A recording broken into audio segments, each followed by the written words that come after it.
Hello and welcome to the Classic English Literature Podcast. I'm very glad you've joined us, and I hope you are too. Or that you will be, at any rate. I want to let you know that I've set up Facebook and Instagram pages for the podcast, so feel free to jump on board with those. Share them with your friends, real and imaginary. And there's also a website, Classic English Literature, all one word, all lowercase, classicenglishLiterature.buzzsprout.com. You can bookmark that baby too, and you can reach out to me at classicenglishLiterature@gmail.com. That's the email address for you. Today, we will travel back through the murky mists to the very beginning of what we can call an English language, an English culture, and an English literature. Come with me now on a journey through time and space to 5th and 6th century Britain, where Roman civilization lies a mouldering in the grave.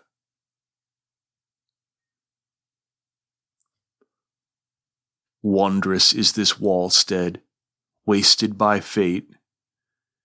Battlements broken, giants' work shattered. Roofs are in ruin, towers destroyed. Broken the barred gate, rime on the plaster, walls gape, torn up, destroyed, consumed by age. Earth grip holds the proud builders, departed, long lost, in the hard grasp of the grave, until 100 generations of people have passed. Often this wall outlasted, hoary with lichen, red-stained, withstanding the storm, one rain after another. The high arch has now fallen. The wall stone still stands, hacked by weapons, by grim ground files. Mood-quickened mind, and the mason, skilled in round building, bound the wall base wondrously with iron. Bright were the halls, many the baths, high the gables, great the joyful noise, many the mead hall full of pleasures, until fate the mighty overturned it all. Slaughter spread, pestilence arose, and death took all those brave men away. Their bulwarks were broken, their halls laid waste, the cities crumbled, those who would repair it laid in the earth. And so these halls are empty, and the curved arch sheds its tiles torn from the roof. Decay has brought it down, broken it to rubble. Where once many a warrior, high of heart, gold bright, gleaming in splendor, proud and wine-flushed, shone in armor, looked on the treasure of silver, on precious gems, on riches of pearl, and that bright city of broad rule. Stone courts once stood there, and hot streams gushed forth, wide floods of water surrounded by a wall in its bright bosom. There were the baths, hot in the middle. Hot streams ran over hoary stone into the ring. That was a poem called The Ruin, from a collection called the Exeter Book, which was produced in the 10th century or so, somewhere near Exeter, I'd imagine. It's a bit gloomy, surely, but full of atmosphere and rich detail.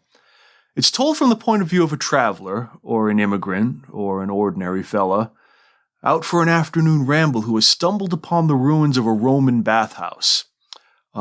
Many think it might be Aquisulis itself, which is the modern city of Bath, which is toward the southwest in England. He wonders at the marvelous work that the ruins hint at. He imagines the joy and the splendor of life in that golden age when such a civilization reigned.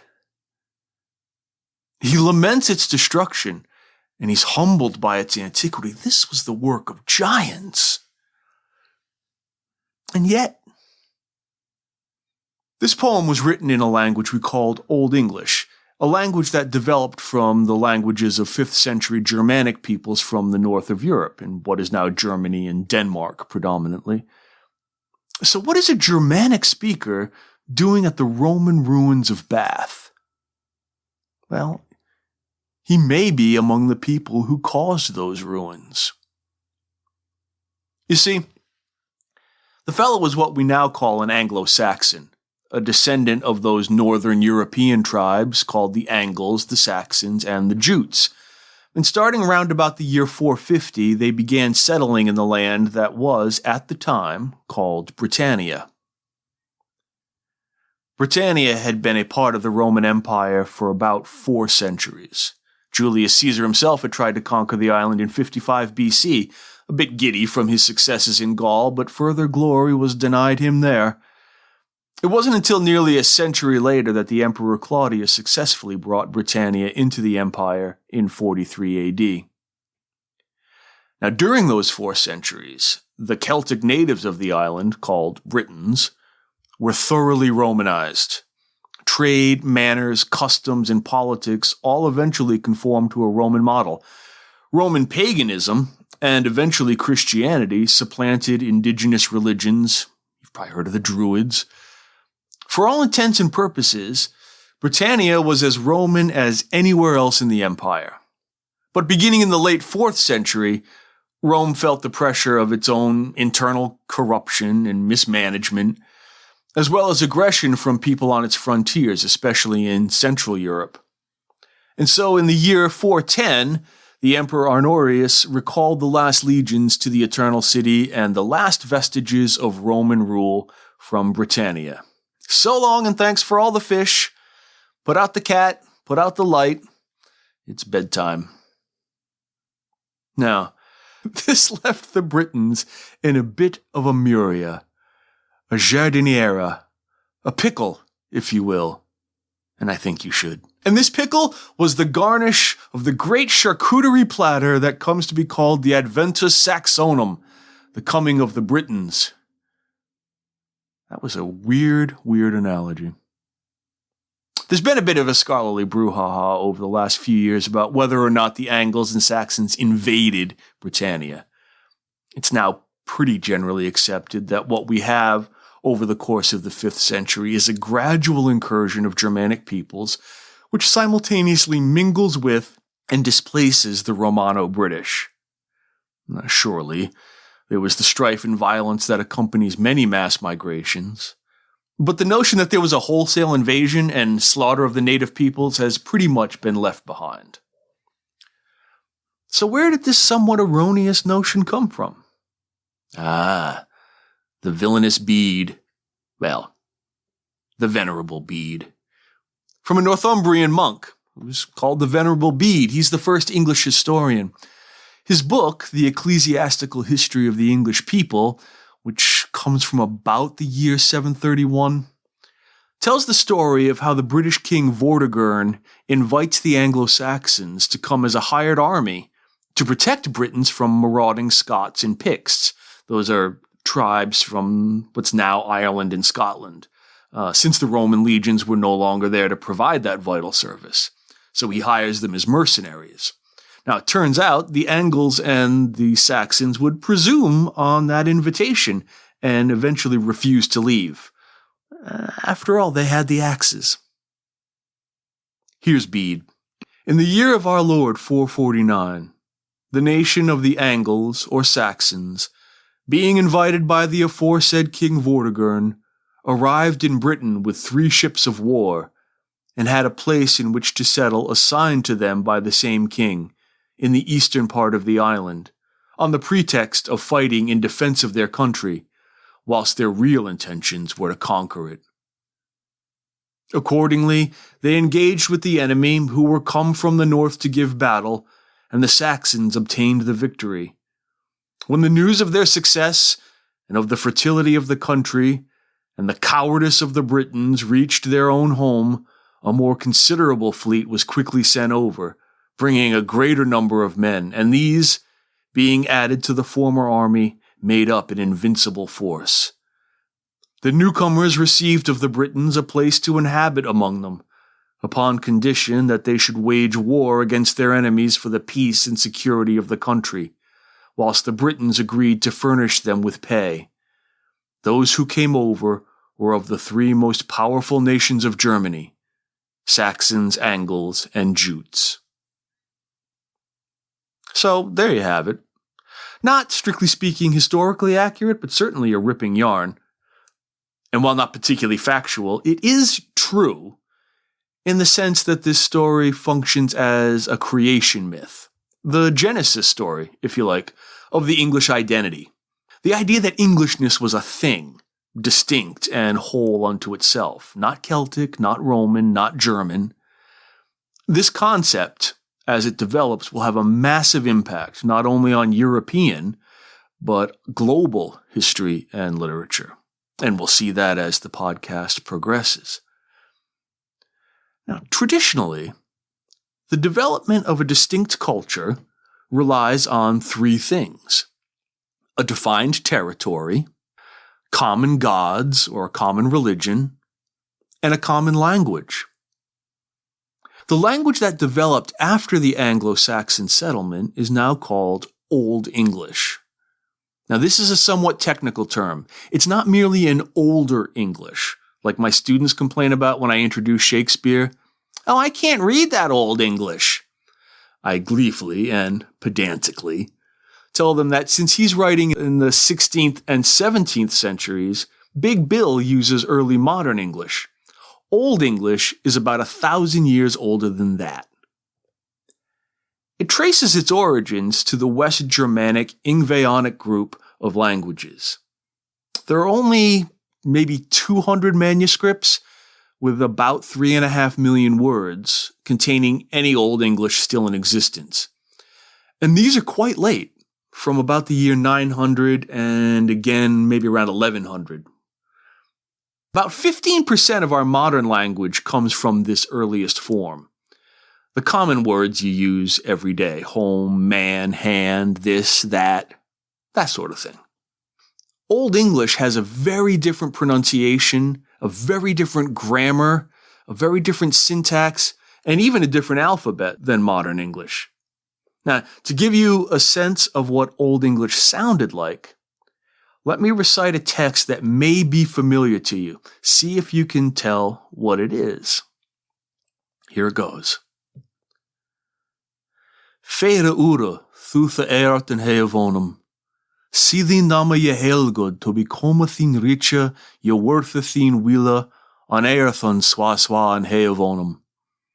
Orna ye dag hwam likum hlaf sula ostradag, and forgufus ura gultus, swa we forgufeth urum gultendum, and ne ye lad thu us onkosnunga, ak ulus us of ifele soth licher. Did you recognize it? It's the Lord's Prayer from the Gospel of St. Matthew. Our Father, who art in heaven, hallowed be thy name.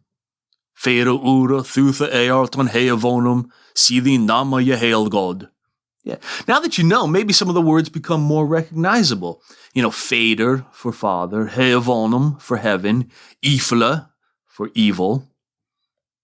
Now, despite these faint glimmers of familiarity, Old English is basically a foreign language to native modern English speakers. Few people other than scholars can speak or read it. This foreignness is not only its strange sound. Like I said earlier, it has letters that we don't even use anymore. For instance, there's a letter called ash, which sounds like a flat A, ah, and looks like an A and an E got smushed together. There's a letter called thorn, which looks like a lowercase p, but the sidebar goes up a little higher. And then there's one called eth, which looks like a lowercase d with a little cross over its stem.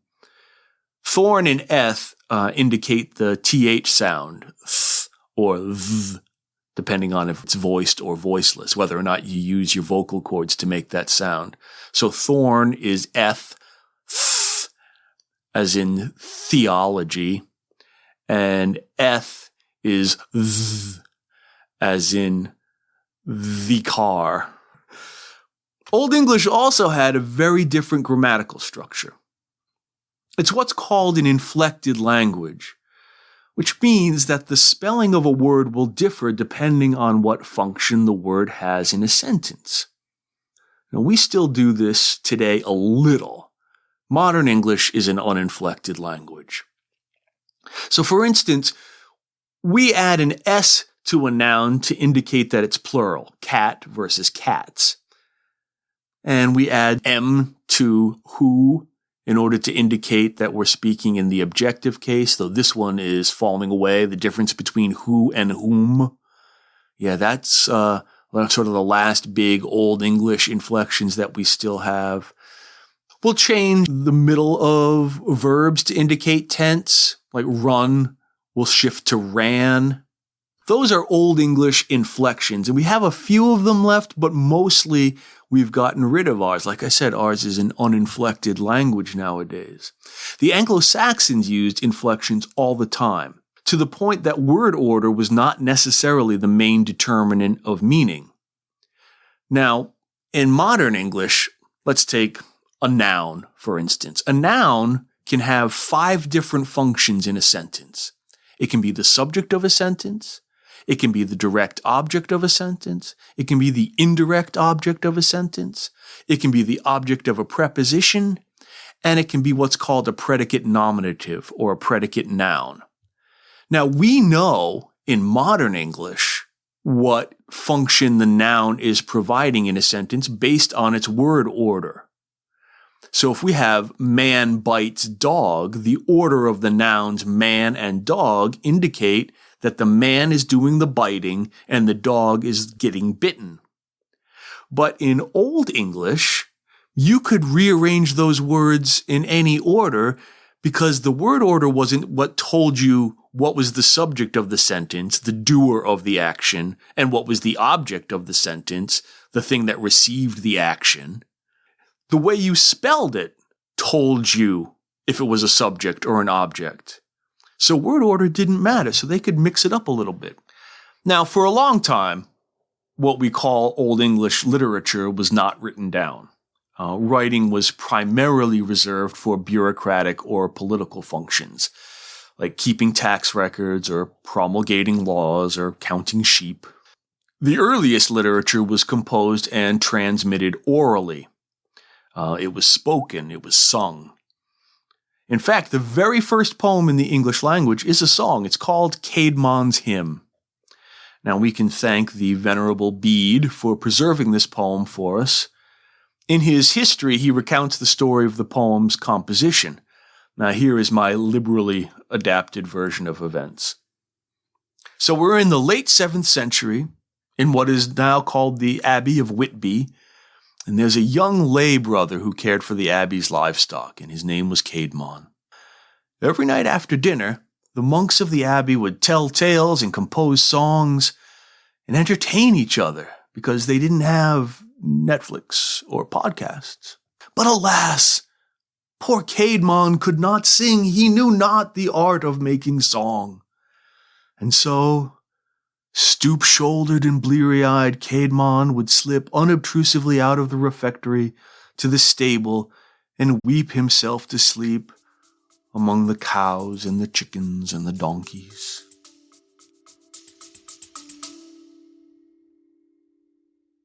I'm Dan Heath. On the What It's Like to Be podcast, I ask folks about their jobs, like what keeps a TV meteorologist up at night. When I'm at work and there's a tornado coming into town, my husband and my kids have to get into the tornado shelter without me. What keeps a welder driven? I never am satisfied. I always know I can do better. And what keeps a hairstylist on her toes? I know she likes that Halle Berry haircut, but she doesn't look like Halle Berry. Find out on What It's Like to Be, wherever you get your podcasts. Until one night the Spirit of the Lord came down and said, Caedmon, you shall sing. And prang, Caedmon could sing. In this podcast, the onomatopoeia prang will be used to indicate anything magical, miraculous, or marvelous. Prang, Caedmon could sing. And here is what he sang. Nu shul an hergeon, hefen riches word, meoctidis mocti, and his mog yathonk. Work will the fader, Swahe wondrea jawes et shedrishtin on astalda. He erist shop earthen bernum herfonte rofa, holig shippend. Thamilin yard moncunis word e shadrishtin after teoda, ferem folden freya almictig. I love that. I just like the way it sounds.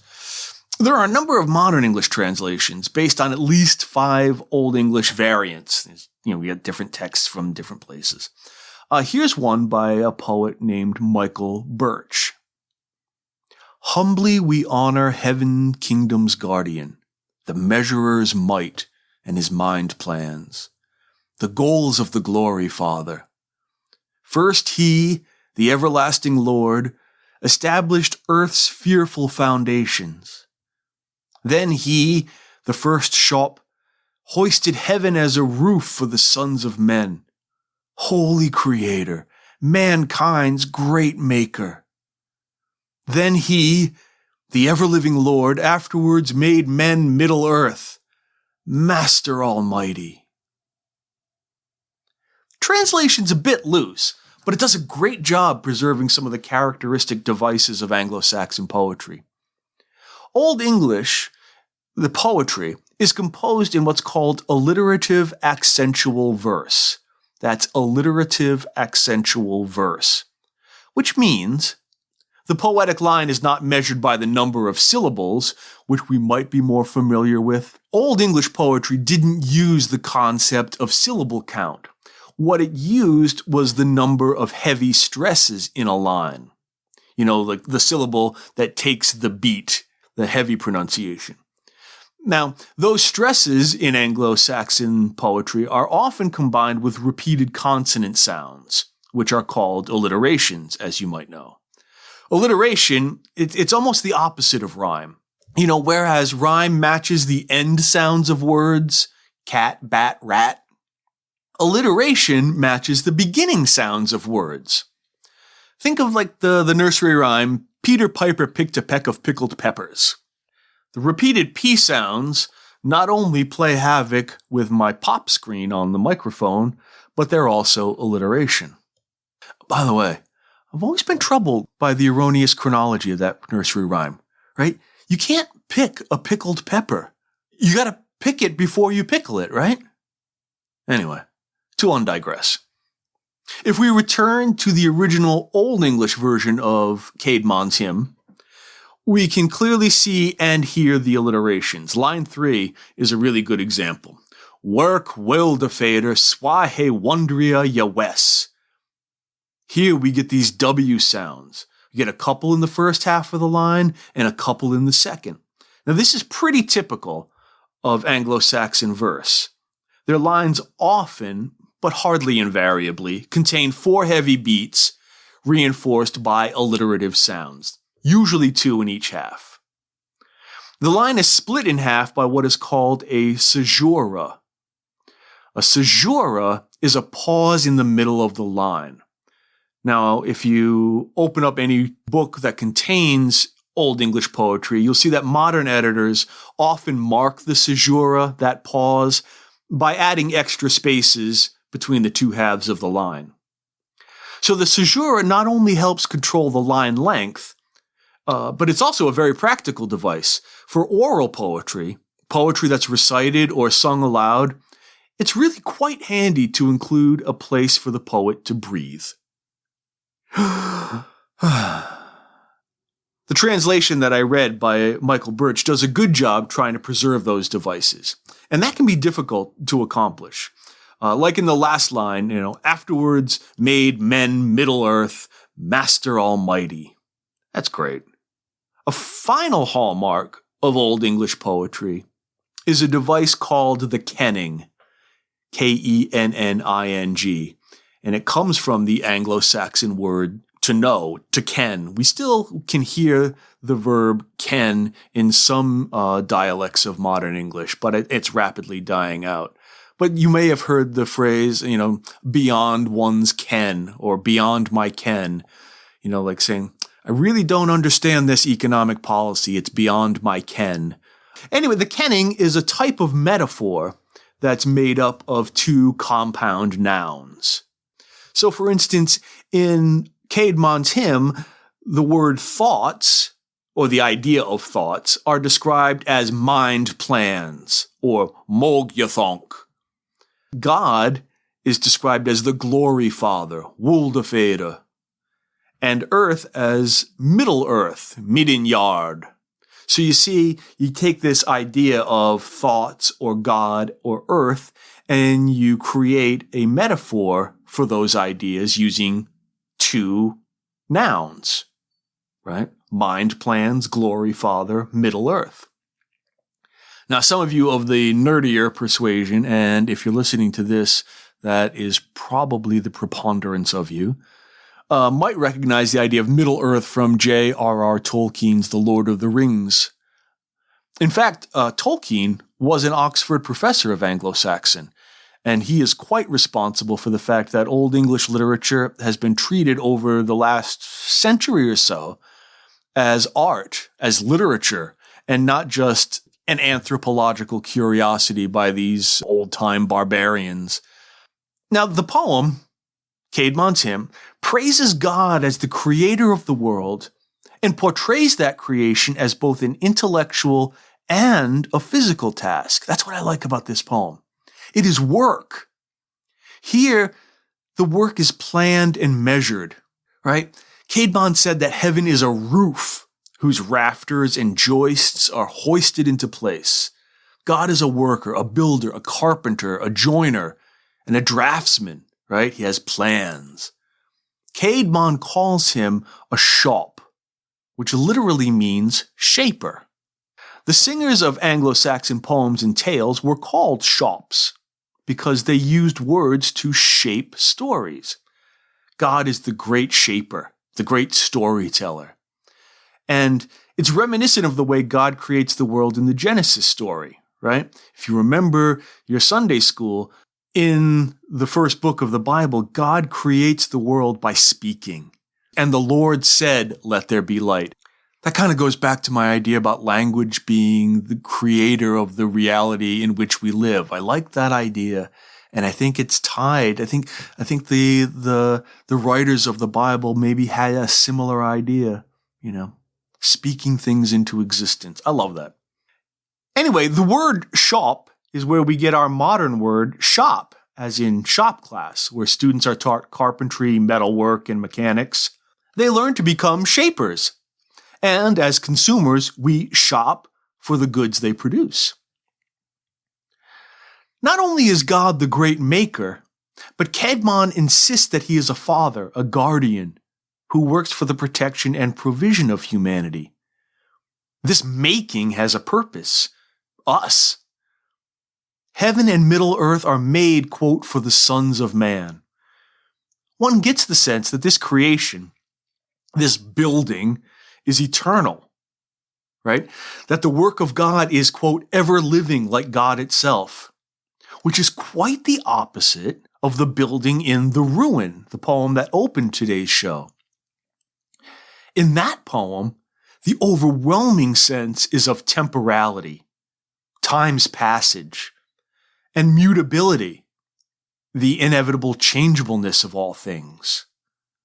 The Roman baths of The Ruin, too, were created by makers, masons and carpenters, but their work, their human work, is, quote, wasted by fate.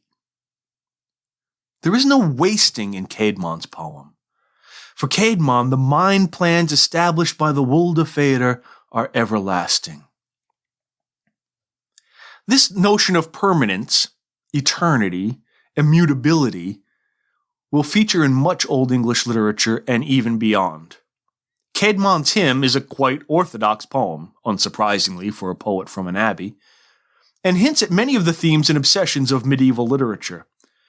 Very appropriate, I think, that the first creation of English poetry is about the creation itself, and that language is one of the primary tools of that creative activity. Well, I think that's a good place to leave it today. Today we've met Venerable Bede, the first English historian, and we met Caedmon of Whitby, the first English poet, And we learned about the major devices of Old English poetry: alliteration, caesura, and the kenning. Please remember to like and subscribe to the Classic English Literature Podcast. I would greatly appreciate positive reviews. If you have suggestions, you can email me at classicenglishLiterature@gmail.com or find me on Facebook and Instagram. Show notes for this episode will be on the website shortly. Thank you so much for stopping by. I really appreciate the company, and I'll see you next time.